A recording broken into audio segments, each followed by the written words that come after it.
A new school opened this year with a lofty goal, bringing economic prosperity back to a community which at one time was the pinnacle of success.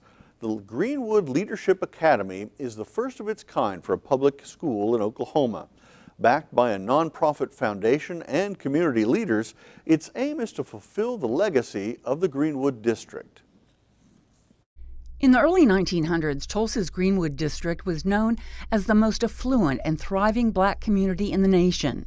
Known as America's Black Wall Street, the segregated area in North Tulsa was a haven for the most intelligent and business-savvy African Americans. After the race riot destroyed it in 1921, the community rebuilt, and up until the 1940s was still a prosperous and self-sustaining community.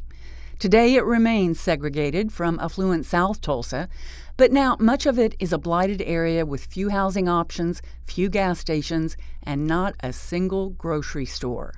But there is a new energy in the community.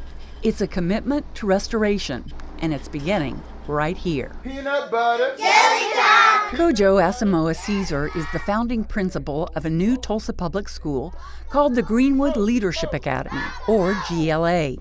His credentials, along with all the staff here, are stellar. He received his Juris Doctorate at the prestigious William and Mary Law School and then joined Teach for America, which brought him to Tulsa.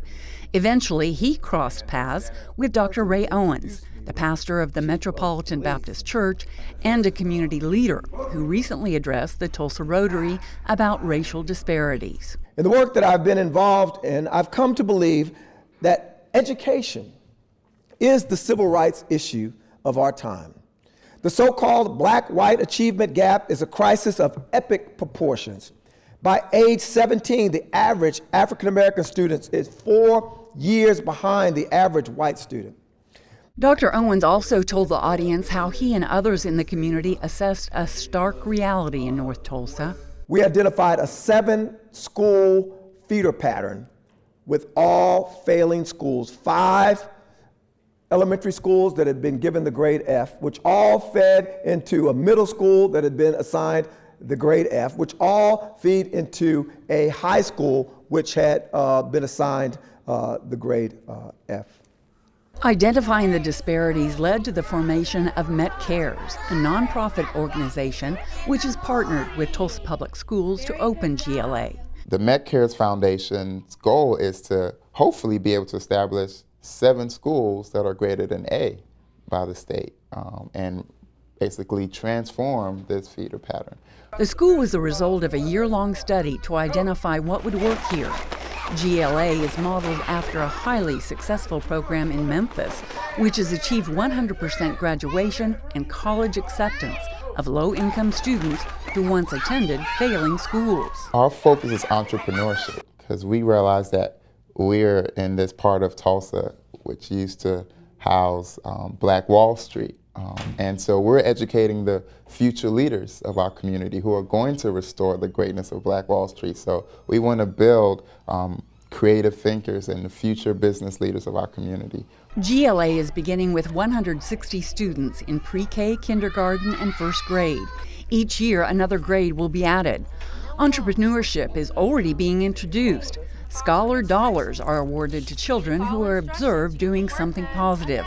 They can be exchanged by reaching into a treasure box. Next year, we're going to have a school store where they can actually use those scholar dollars to purchase items from the school store. And then we're also going to give each kid a savings account that's going to accrue interest. So by the time they get to middle school, we want them to be thinking, have this kind of awareness of finances, creativity, delayed gratification, saving, those kind of concepts. The school is equipped to deal with issues unique to some disadvantaged children.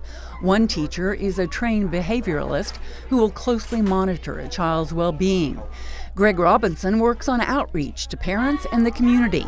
He grew up in North Tulsa but left to work in national politics and community activism. He is now back home to make a difference here. I think for a long time, success has been getting out of North Tulsa, and we want to fundamentally transform that. So we want to build up around the school so that people are coming back to the community because there's something here. Faye Hardman grew up in North Tulsa, but her parents could afford to send her to a private school.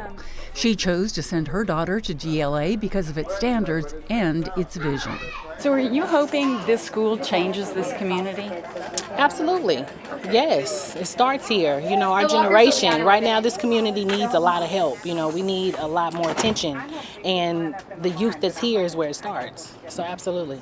Emmett Ball is another committed parent. Not only does it change the economics, it changes the demographics, it changes the culture, it advances, evolves the culture. We have to take the next step. This is our society, this is our culture, this is our neighborhood, the next generation. The children have just completed 2 weeks of school where enthusiasm is boundless and the possibilities are endless.